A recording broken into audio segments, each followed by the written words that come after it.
Where am I? Who are you? Over there. Oh, wait. Yeah. Where am I? Who are you? Why, isn't it obvious? I'm the ghost of the legislative branch. I must be dreaming. No, but close. You're actually tripping balls on DMT somewhere. Wow. You may be wondering why I'm here. Don't question it. You also may be wondering what the legislative branch does. No, I wasn't. Well, the legislative branch is made up of two houses, the House of Representatives and the Senate. The House has 435 members, distributed by population, elected for 2-year terms, and the Senate has 100 members, 2 for each state, elected for 6-year terms. I think I just put my finger in burp.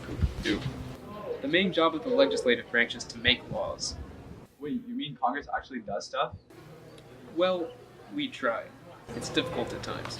A law first starts as a bill. I'm just a bill. Yes, I'm on. Anyway, a law starts as a bill, but then gets ping-ponged around between the House and Senate for various edits and compromises until that bill is a hollow shell of its former self, most of the time castrated of its original purpose and ambition as a result of being slowly whittled away by countless committees until the soulless excuse of a bill gets a majority in both houses. And if the bill gets signed by the president, it becomes a law. Well, gee whiz, why is it so difficult? Well, keep in mind that this is the federal government we're talking about. Federal things apply to all 50 states, so it's preferable if a majority of both houses want the bill to pass. That's whackety whack. It is indeed. What else does Congress do?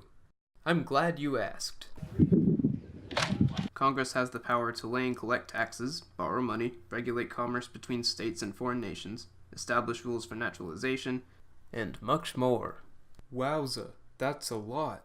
I know, and that's not even mentioning whatever vague powers we have thanks to the Elastic Clause. We're invincible.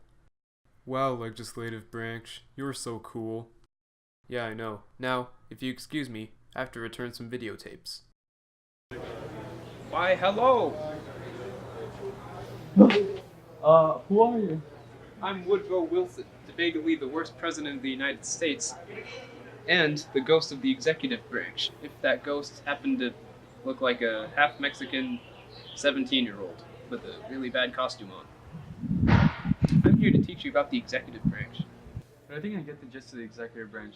You're the dude that puts laws into effect. Wow, you know a lot about the executive branch. Way more than me. Take it away.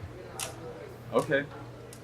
The Cabinet and independent federal agencies are responsible for the day-to-day enforcement and administration of federal laws. These departments and agencies have missions and responsibilities as widely divergent as those of the Department of Defense and the Environmental Protection Agency, the Social Security Administration, and the Exchange Commission. The President has the power either to sign legislation into law or to veto bills enacted by Congress. The President can also issue executive orders which direct how existing laws are interpreted and enforced.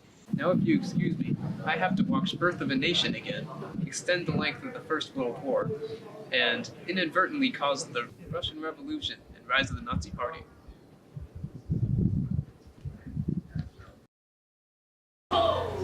Sup, bruh? Oh gosh golly, what now? I'm the ghost of the judicial branch, fam. Why are you talking like that? Why are you acting so extra? You seem rather salty. Are you shook? Let's just get this over with. Yeah, thanks, homie. The judicial branch interprets laws. This serves as a way to make sure there aren't any sus dealings when applying justice to your homeboys. The judicial branch is hella complex, so let me break it down for you.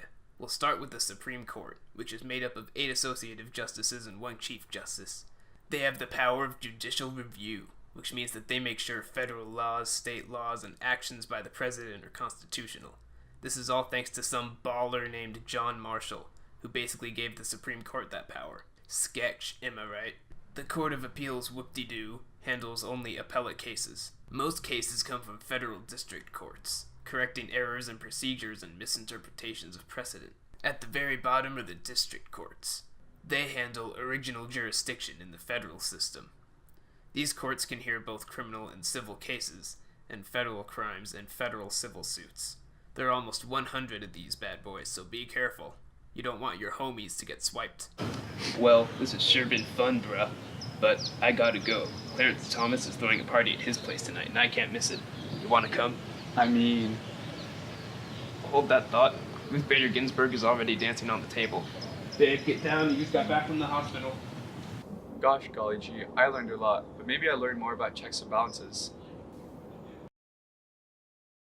Checks and balances operate throughout the U.S. government as each branch exercises certain powers that can be checked by the powers given to the other two branches. Within the legislative branch, each House of Congress serves as a check on possible abuses of power by the other.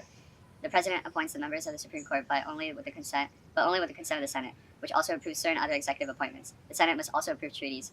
Checks and balances that evolved from custom and constitutional conventions include the congressional committee system and investigative powers, the role of the political parties, and presidential influence in initiating legislation. By passing amendments to the Constitution, Congress can effectively check the decisions of the Supreme Court.